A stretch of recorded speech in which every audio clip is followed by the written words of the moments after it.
The rope was already tight on Clara's throat when the whole town of Bitter Creek just forgot how to breathe. She stood on the scaffold, a seamstress with fingers scarred from needles and a life of honest work, but no one was vouching for her now. Down below, Judge Harrison Blackwood read the crime he'd picked out for her, his voice booming across the dusty square. Theft, he said.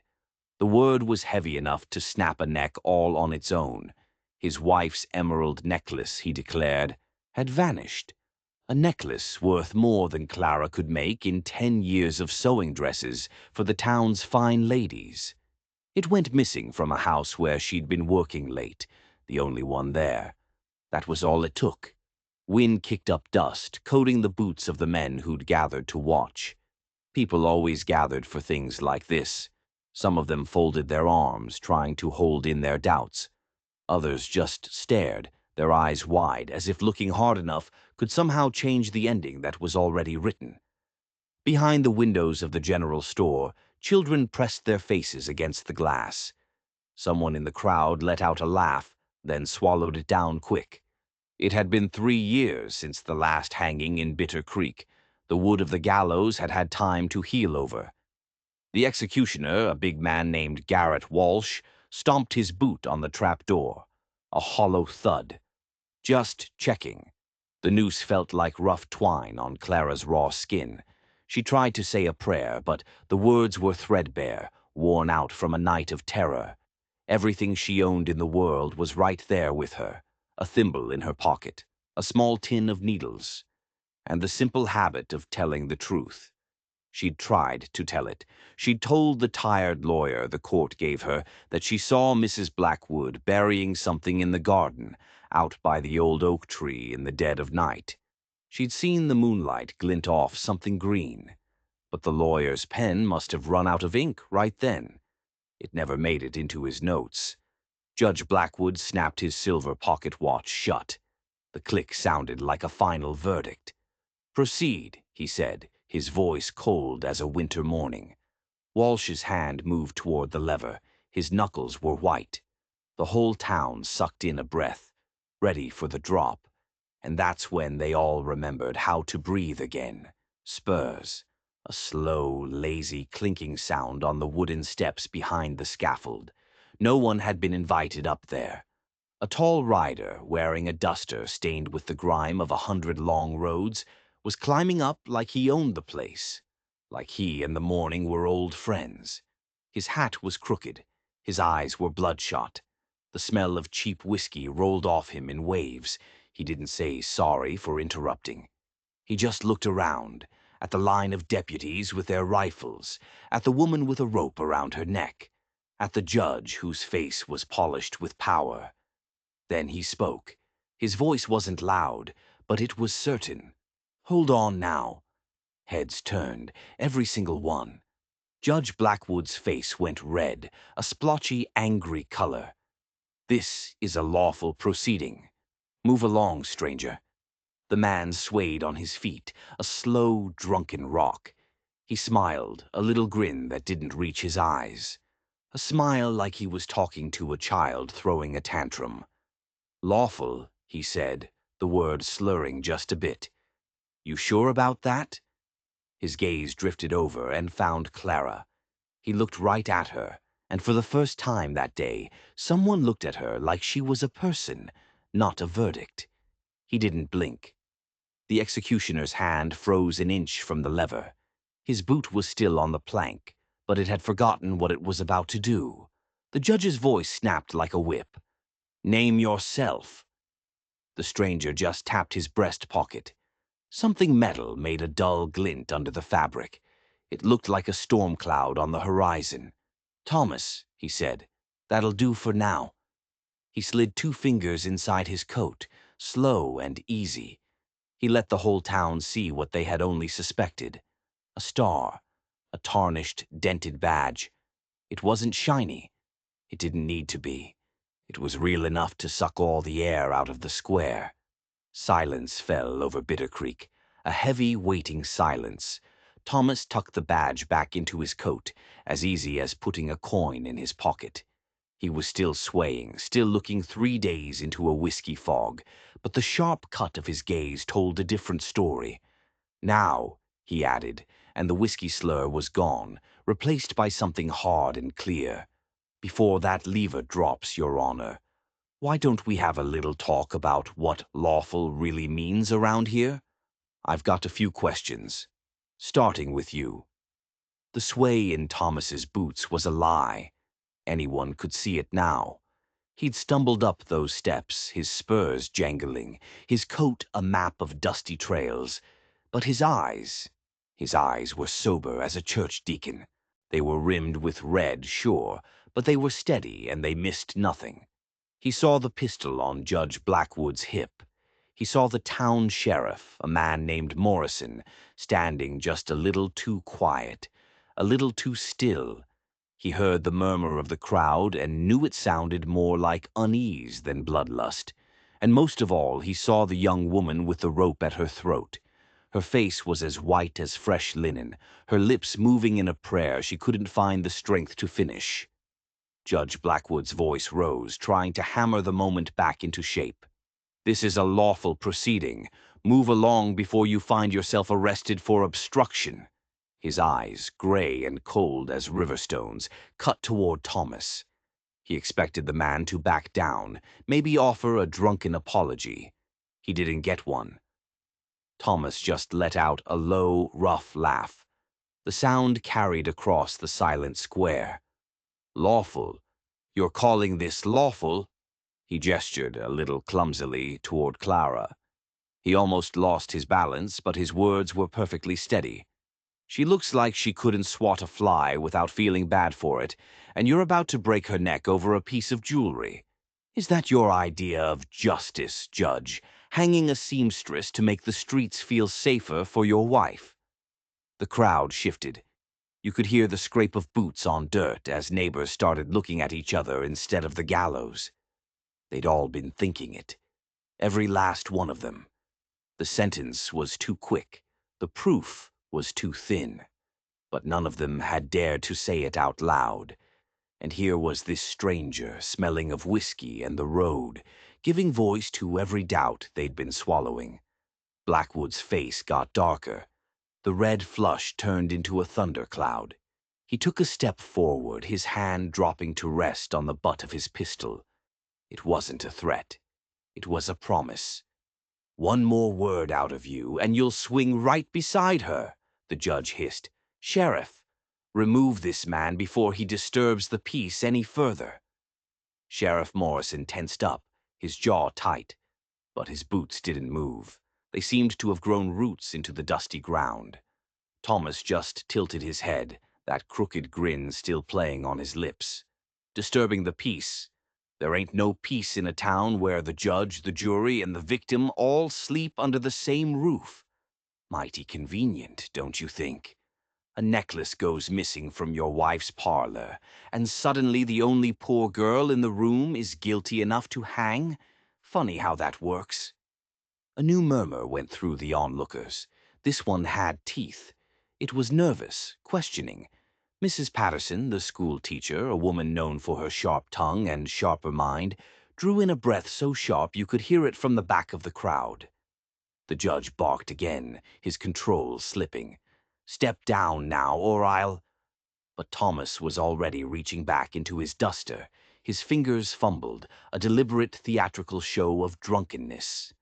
Then he produced it. Something small, tarnished, and heavy, with an authority that no one in Bitter Creek could deny. He held it up. The morning sun caught the edges of the dented, five-pointed star. The square didn't just get silent. It stopped moving. Children froze at the windows. Garrett Walsh, his hand still hovering over the execution lever, looked like he'd been turned to stone. The badge was worn from years on the trail, but the words stamped into the metal were plain enough for everyone to see. Deputy U.S. Marshal. The blood drained right out of Judge Blackwood's face. It was like watching a bucket empty.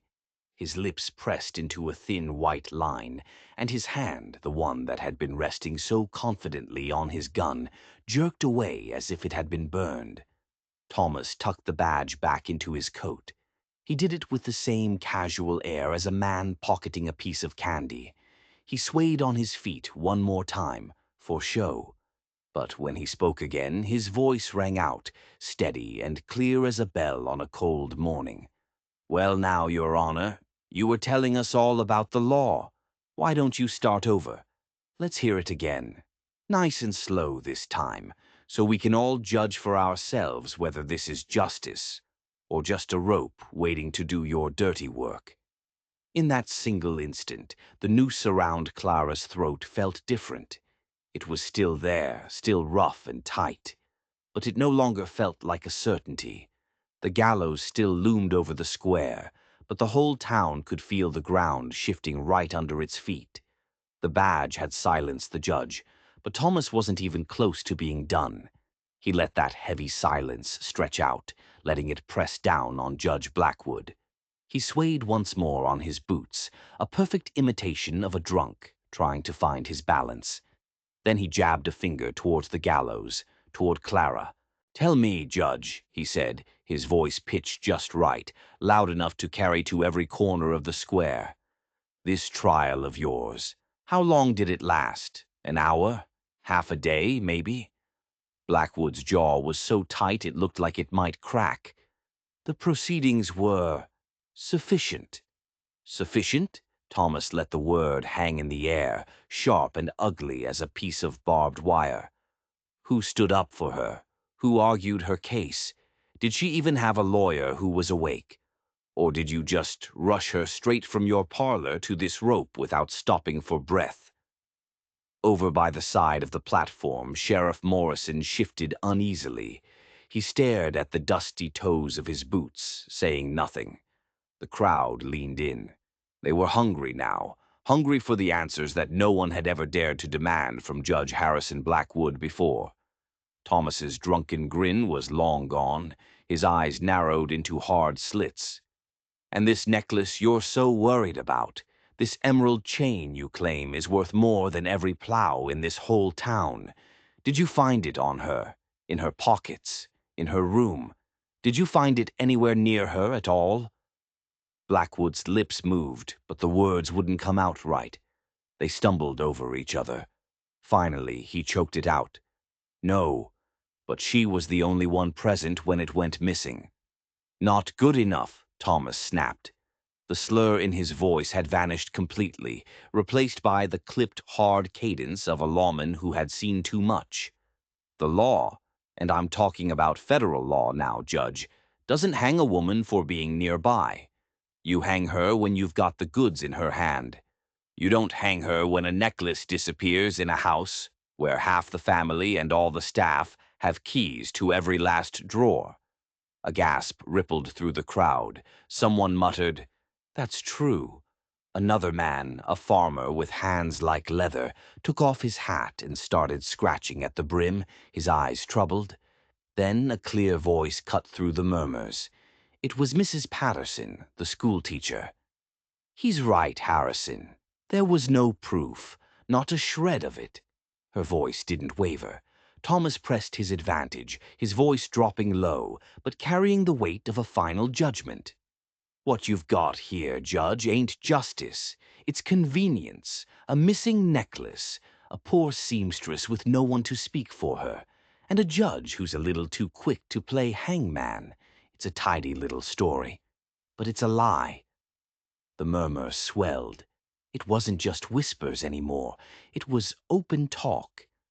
Old Tom Fletcher, who ran the livery, spat a brown stream of tobacco juice into the dust and shook his head. Samuel Mueller, the storekeeper, exchanged a grim look with his wife. Even the children at the windows could sense the tide was turning. Their wide, curious eyes darted from Clara's pale, tear-streaked face to the judge's, which was getting paler by the second. Sheriff Morrison took half a step forward. His hand brushed against the butt of his revolver, not like he was going to draw it, but more like he was just looking for something solid to hold on to. For 5 years he'd stood by Blackwood's side, enforcing the judge's will without a word of protest. But now, with a U.S. Marshal's badge glinting in the morning sun and the faith of the entire town crumbling around him. He looked like a man caught between loyalty and the law. And for the first time, he wasn't sure which was which. Thomas's voice cut through the square one last time, sharp as a razor. "So I'll ask you plain, Judge. Where is the necklace now? Where's your proof? Or is this whole gallows just a fancy garden fence built to hide whatever weeds you don't feel like pulling yourself?" The silence that followed was heavier than any sermon the town had ever heard. Judge Blackwood's authority, once as solid and untouchable as the mountains on the horizon, was cracking right before their eyes. And for the first time since that coarse rope had been tightened around her throat, Clara felt the air shift. It wasn't the wind of despair anymore. It was the faint, fragile whisper of hope. The town's unease was already fraying into open doubt when Thomas turned, calm as you please, and walked back to his horse tied at the rail. He reached into his saddlebag. His movements were slow, deliberate. For a second it looked like he was just reaching for a flask of whiskey. But he wasn't. He pulled out something that glittered in the sun like captured fire. The light struck it, and a collective gasp rang out across the square. It was the emerald necklace. Every single cut stone, every link of hammered gold, was exactly as Mrs. Blackwood had described it under oath. The very necklace that had been stolen. It hung from Thomas's hand like truth itself. Undeniable, heavy, damning. "Found this," he said. His voice was clear now, stripped of every last trace of the drunken drawl he'd worn like a cloak. "Buried in the judge's own garden. Not an hour ago." Judge Blackwood went white. All the ruddy color drained from his face, leaving it the color of old parchment. Impossible. Lies. He planted it. But Thomas wasn't done. He held it up higher, and now everyone could see a scrap of silk that was wrapped around the golden chain. It was expensive fabric. Every woman in town recognized that shimmering pattern instantly. It was a piece torn from one of Mrs. Blackwood's favorite gowns, the one she wore to the Founder's Day picnic. "Funny thing for a poor seamstress to have, don't you think?" Thomas said, letting the piece of silk flutter in the breeze. "Unless, of course, the thief was a whole lot closer to home." The murmurs of the townspeople erupted. They weren't whispers anymore. They were full-throated shouts of disbelief and rising fury. Mrs. Patterson, the schoolteacher, raised her voice again, sharp and unwavering. "I saw Clara that night. She came to my door after she left the Blackwoods. She was shaken, crying. She told me she'd seen something strange at their house, something that scared her." Samuel Mueller, the storekeeper, shoved his way to the front of the crowd, his face tight with anger. "She told me too, said she'd seen something that frightened her, but she was too scared to speak up. She knew the judge would twist it around on her." All at once the lie started to come apart. Threads were being pulled by voices that had been cowed into silence for years, but were now joining together in a chorus of truth. The gallows creaked under Clara's weight. But for the first time, the wood of the scaffold seemed less certain than the solid ground beneath it. Judge Blackwood's voice cracked with a desperate, cornered rage. "This man is planting evidence. He's a fraud. He's working with the girl to frame me." Thomas laughed. It was a single, sharp sound, like a gunshot. "Judge, I rode into this town 20 minutes ago. I've never seen this young woman before in my life, but I've seen plenty of liars in robes before, and I have to say you wear the look particularly well." The crowd was moving now. They weren't just onlookers anymore. They were a tide inching closer to the scaffold, their faces hardening with a sense of betrayal that had been simmering for years. Even Sheriff Morrison's hand twitched toward his weapon, but it was no longer in defense of the judge. It was as if he was steadying himself for whatever was about to happen next. On the platform, Thomas took a single, bold step forward. His boots thudded against the wood. He reached for Clara, not for the noose, but for the ropes that bound her wrists behind her back. He started tugging at the knots. The rough fibers bit into his fingers, but they started to give way under his relentless strength. The entire square went silent. Judge Blackwood's hand flew to the revolver on his hip. He drew it. The click of the hammer being cocked was deafening in the sudden stillness. The moment teetered on a knife's edge. Breathless, a woman being freed, a marshal standing defiant, a judge cornered by his own lies with a gun in his hand. All of Bitter Creek felt the balance of power tilting, one single threat away from snapping into pure chaos. And in that ringing silence, everyone finally understood. The truth had been dragged out into the daylight, and no rope in the world could choke it back into the darkness. The square froze solid as Judge Blackwood's revolver snapped up, the barrel leveled directly at Thomas's chest. Every eye in Bitter Creek followed the trembling line of that polished steel. The tension was so sharp you could have cut yourself on the air. Clara, the noose still a heavy weight around her neck, let out a choked gasp. But Thomas just stood there, tall and steady as a mountain, not a single flicker of fear in his eyes. "You best step away from her, Marshal," Blackwood growled, but his voice was shaking, betraying the panic that was consuming him. Thomas's reply rang out, clear and sober, stripped of every last trace of drink. He didn't even look at the gun. He looked straight into the judge's eyes. "Marshal." "Yes, that's right," he said. "And I didn't just stumble into Bitter Creek by accident, Judge. I came for you." A ripple of confusion, then dawning revelation, moved through the crowd. This wasn't about a necklace anymore. This was about something much, much bigger. Blackwood's face shifted, the rage draining away to be replaced by raw, naked panic. "What are you talking about?" Thomas pressed forward, ignoring the pistol aimed at his heart. His words were like iron bars slamming into place. "I've been tracking you for 3 years, 3 long years, ever since you vanished out of Carson City with $50,000 of territorial funds. Thought you could bury your past under a new name, didn't you? Start over as the Honorable Judge Harrison Blackwood." His voice cut sharp and final. "But the truth is your name is Henry Blackstone, and you're not a judge. You're a thief and a fugitive, wearing a stolen robe." Gasps tore from the throats of the townspeople. It was like a physical blow. The man they had feared, respected, and obeyed for 5 years was a fraud, a wanted criminal. Sheriff Morrison stiffened, his hand clenching into a white-knuckled fist near his own holster. The noose above Clara's head suddenly seemed like a symbol of every lie that had hung over the town of Bitter Creek. The mask wasn't just slipping, it had been ripped clean off.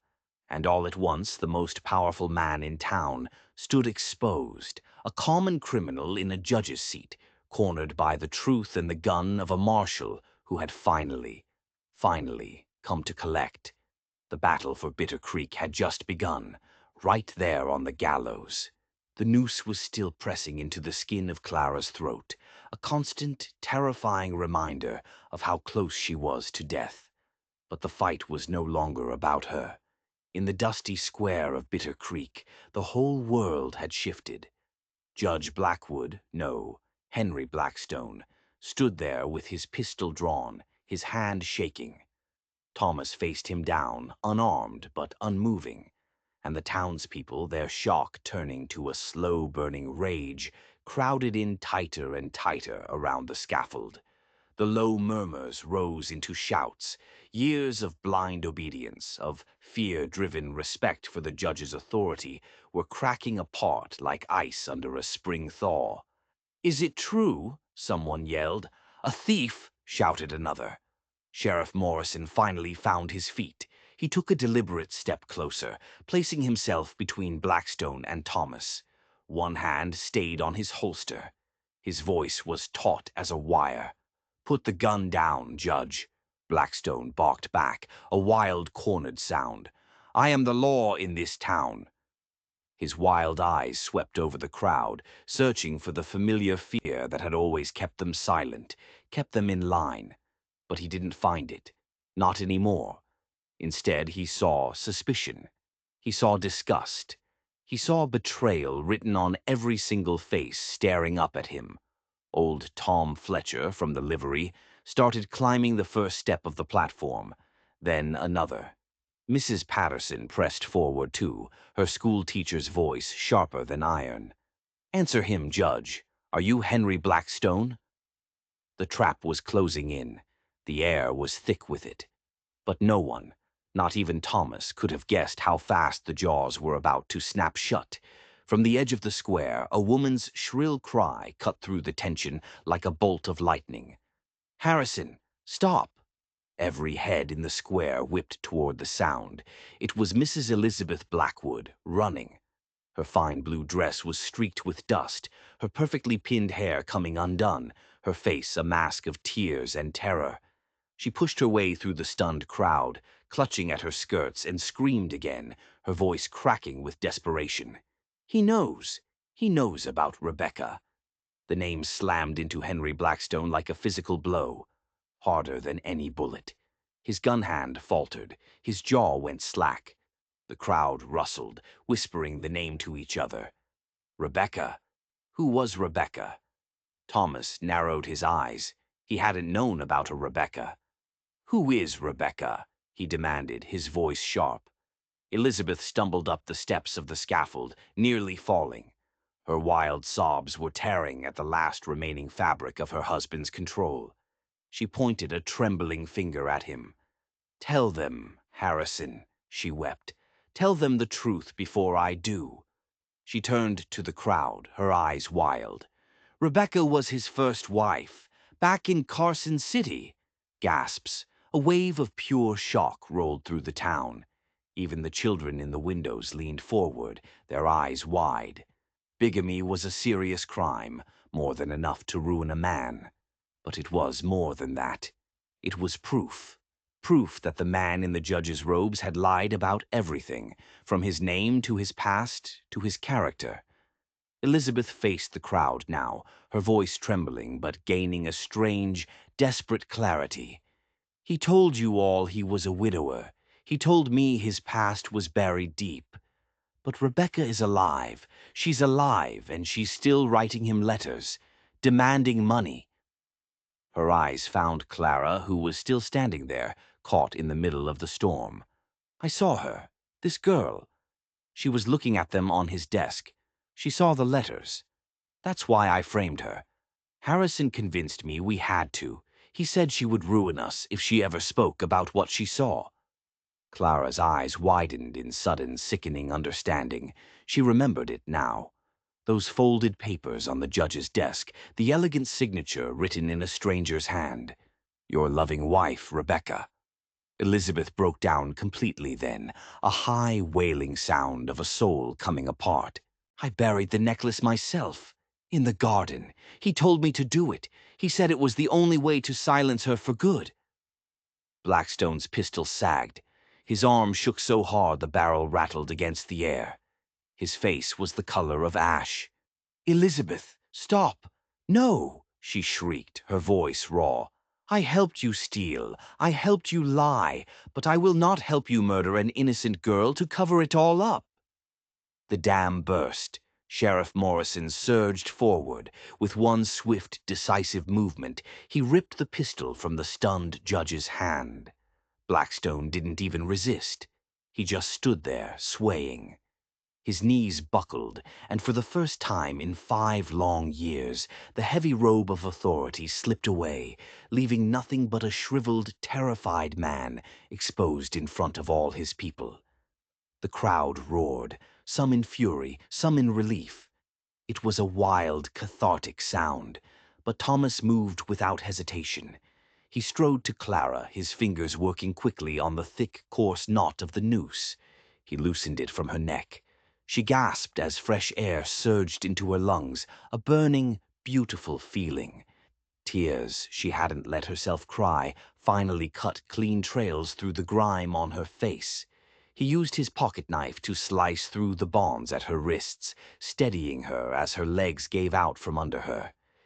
"Easy now," Thomas whispered, lowering her gently to her knees on the rough wooden planks. The noose fell, harmless and forgotten, to the floor of the scaffold. The square erupted into pure chaos. Townspeople swarmed the platform, shouting questions, their voices clashing, their anger boiling over. But in the very center of that storm, on the scaffold where just minutes earlier death had loomed, a new truth reigned. Clara was free, the judge was unmasked, and the law, the real law, had just taken its first shaky breath in Bitter Creek. For Clara, that breath tasted like life itself. For Thomas, it was the reason he had spent 3 long years on the trail. For the town, it was the beginning of a long and painful reckoning. And for Harrison Blackwood, alias Henry Blackstone, it was the end of the line. Sheriff Morrison and Thomas didn't waste any time. They didn't even wait for the sun to set. While the long, ugly shadow of the scaffold still cut the square into harsh angles, they shouldered their way through Judge Blackwood's front door. Half the town stood outside, their breath held, waiting to see what other secrets were hidden behind that polished oak. In the master bedroom, Thomas found it. A single floorboard that was just a little looser than the others. He levered it up with the tip of his knife and hauled out a squat, heavy iron strongbox.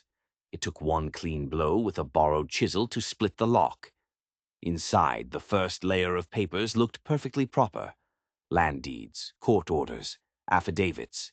It all looked right until you looked closer. Until you saw how the ink told on itself. Names were misspelled in just the right places to void a claim. Dates were edged a week forward or back, just enough to catch a harvest or a cattle shipment off guard. Official seals were pressed over parchment that had been carefully scraped clean of its original words. Beneath that was a tangled mess of branding irons and wax rubbings, cattle brands that had been altered just enough to match forged bills of sale, survey sketches where the lines had been nudged a few rods to the west, just enough to bite off a piece of a widow's claim.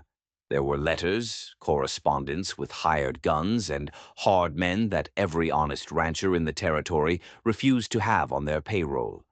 All of it signed in a borrowed, elegant hand. It was a whole gallery of quiet theft, all of it dressed up in its Sunday best. And under a false bottom, covered by a layer of felt, sat the ugliest piece of all. A leather-bound journal, its spine cracked from use. It was filled, page after page, with the tight, stingy script the town had learned to fear. Thomas started reading aloud. His voice was level, calm, letting the words hang in the still air of the room so they couldn't wriggle free.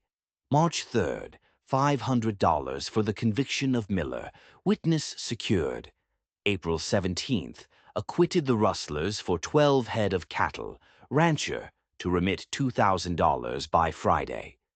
June 9th, Hernandez case, hang the father and the eldest son, sell the wife and 2 remaining children into servitude, payment received in full.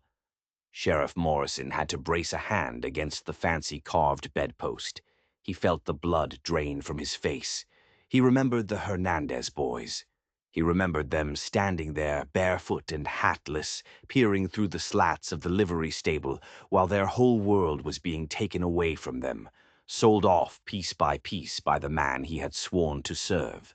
The journal went on, page after shameful page. Bribes were booked like church tithes. Verdicts were priced by weight. Injunctions were sold to the highest bidder. Sentences were traded like mules behind the railhead. It was 5 years of meticulous, cold-blooded corruption. They hauled the heavy strongbox back to the jail and logged every single scrap of paper by the flickering light of a lantern. Morrison read the damning entries, his voice thick with a shame he couldn't swallow. Thomas wrote everything down, creating a careful chain of custody in a clear, federal hand that would stand up in any court once the tempers in Bitter Creek had cooled. Outside, the town was buzzing like a hive that had just been kicked over. Word of the forged deeds and the purchased justice traveled from porch to porch, whispered in the growing dusk. Names started to surface. A widow who was fined again and again until she lost her quarter section of farmland. A farmhand who was shipped east on a trumped-up vagrancy charge right before his testimony could clear an innocent man. A rival's son who was washed clean of a murder charge by a midnight order that never even touched an official docket. Each new recollection, each half-forgotten story of injustice, found its echo in the judge's neat, pitiless line items. The pattern grew too plain, too ugly to ignore. For 5 years, the law in Bitter Creek hadn't been shaped to keep the peace. It had been shaped to keep one man's purse full and the powerful comfortable. Across the way, Clara sat on the steps of Muller's General Store. The rope burn on her throat was a bright, angry red. The world was still tilting under her feet, spinning like a top. Relief had washed through her, but it had left something heavier in its place. She cupped a tin cup of water in both hands and just listened as the town finally heard its own voice. "How many?" she asked softly, to no one in particular. The question had no number. It was as vast and empty as the prairie sky. When Thomas crossed the street and stood before her, the journal tucked under his arm, she got to her feet. Her knees trembled, but then they held. He told her about the ledger. He told her about the names. He told her about the Hernandez entry, the words that would not stop burning in his own mind. "It wasn't only me," she said, her voice low, but sharpening now with a new hard edge. "They buried more than jewels in that garden." Thomas nodded grimly. "Every single name in that book is going to get a voice. Every single one gets air." For the first time all day, Clara welcomed the shaking in her hands. It meant her body was finally surrendering the terror. It was making room for the kind of anger that builds things up, rather than the kind that just burns. Bitter Creek had worshipped a borrowed gavel for 5 long years, but tonight it was hearing the sound of pages turning. Justice, as slow and certain as a winter thaw, had finally started to move. Thomas lingered near the empty square long after the iron strongbox had been locked away in the sheriff's office. The scaffold still stood in the moonlight, a dark skeleton against the stars. Its empty rope swayed gently in the evening wind, a ghost of what had almost happened. He took off his hat and rubbed a weary hand across his face. He muttered the words to himself, his voice so low it was almost swallowed by the hush that had settled over Bitter Creek. "I should have been here sooner." His voice was raw with a guilt that ran deeper than just the day's events. 3 years. 3 years I tracked him while he was out here, twisting the law into a weapon, ruining lives. If I'd been faster, maybe some of those names in that journal would still be alive. Maybe those Hernandez boys would still have a father. Clara, still unsteady on her feet, but feeling the ground beneath her for the first time, stepped up beside him. The welt on her neck glowed an angry red in the dim light, a brand where the noose had burned her. But her eyes, when she looked at him, carried something steadier now than fear. They held a quiet strength she hadn't known she possessed. "Thomas," she said, her voice soft but firm, "you saved me. You walked onto that platform and tore that rope right from my throat. You can't measure your worth by the ones you didn't reach in time. You're here now, and there are still people here who need you." Her words cut through the fog of his guilt, like a clean blade through rotten wood. She was right. He knew she was right. His regret couldn't bring back the Hernandez family. It couldn't undo the countless other betrayals recorded in Blackwood's twisted ledger, but it could drive him forward. Justice wasn't about fixing what could not be undone. It was about making damn sure the same crimes never, ever happened again. By the flickering light of lanterns, the townspeople gathered in small, hushed circles along the dusty main street. The mood was uncertain, heavy with the weight of revelation, but it was profoundly different from the fearful, cowed silence of that morning. For the first time in years, they were talking. Really talking. About what could come next. They talked about electing a new judge. A fair one this time. They talked about reviewing every single case that Blackwood had presided over. They talked about returning stolen land, about finding a way to make things right for the families he had destroyed. They talked about making the law into something they could trust again, something that would protect them instead of preying on them. Bitter Creek had been ruled by lies for too long. Tonight, with Clara alive and breathing, and with Thomas carrying the heavy weight of both guilt and duty on his broad shoulders, the town took its first shaky breath of truth. And the truth, however painful it was a future. It was a foundation they could finally start to build on. By nightfall, Judge Harrison Blackwood, or Henry Blackstone in truth, sat hunched and broken in his own jail cell. The weight of decades of lies had finally come crashing down, crushing him into a trembling, withered old man. Faced with the mountain of documents from the strongbox, the damning journal of his own corruption, and his wife's hysterical testimony, he finally broke.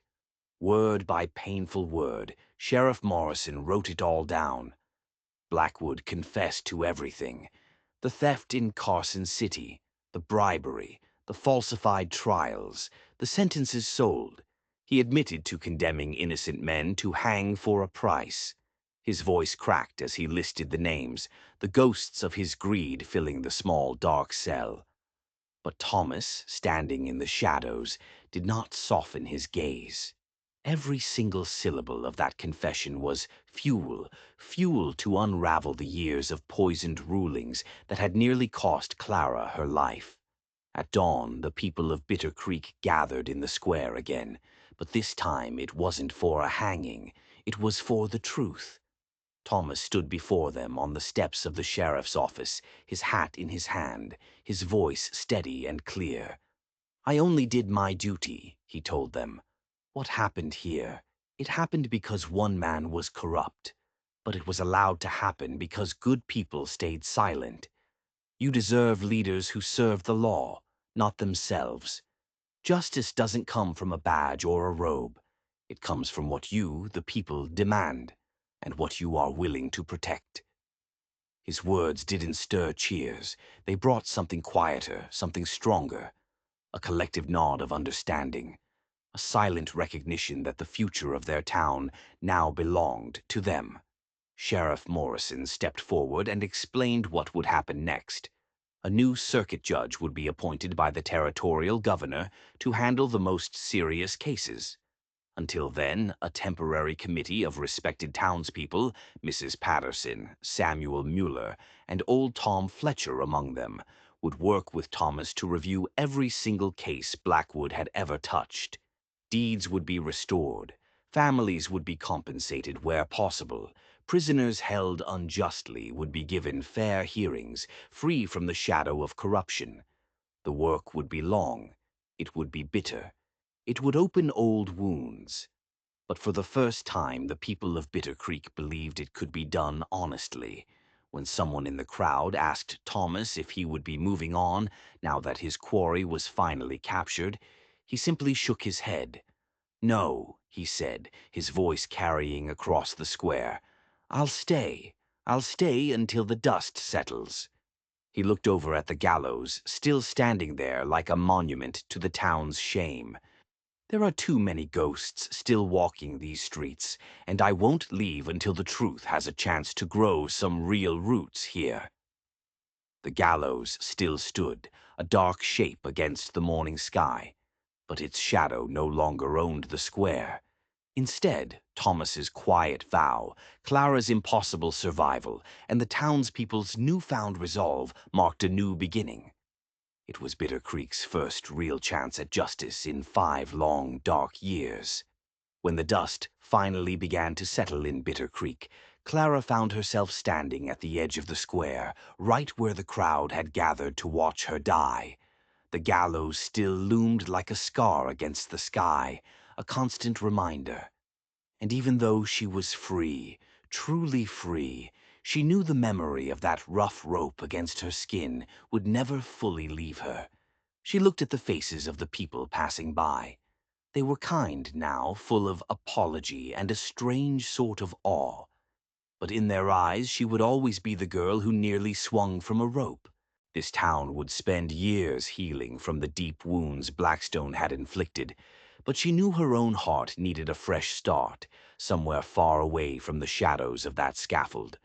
With a quiet resolve that felt new and strong inside her, she went to Thomas and Sheriff Morrison. She told them she would be leaving. Maybe Denver, she thought, or all the way to San Francisco. Someplace big, a place where a seamstress could build a life based on her skill, not her story. A place where she could work honestly without every face she met recalling her darkest hour. It wasn't bitterness that drove her decision. It was the simple, powerful desire to live a life that wasn't defined by what had almost happened to her. Meanwhile, the gears of the real law began to close in on the Blackwoods. Henry Blackston, stripped of his false name and his stolen authority, was transported under armed guard to face a federal court. The list of his crimes was too long to count, his betrayals too deep to ever be forgiven. At best, he was facing life in a territorial prison. At worst, he faced the very same fate he had so callously designed for Clara, the hangman's noose. His wife, Elizabeth, was charged as well. Her last-minute confession spared her the gallows, but it didn't spare her from justice. She would spend years repaying her debts to a society she had helped her husband plunder. The very next day, the men of Bitter Creek gathered in the square. They came with axes and saws and heavy crowbars. The gallows, once the judge's grand stage of cruelty, was dismantled, piece by splintered piece.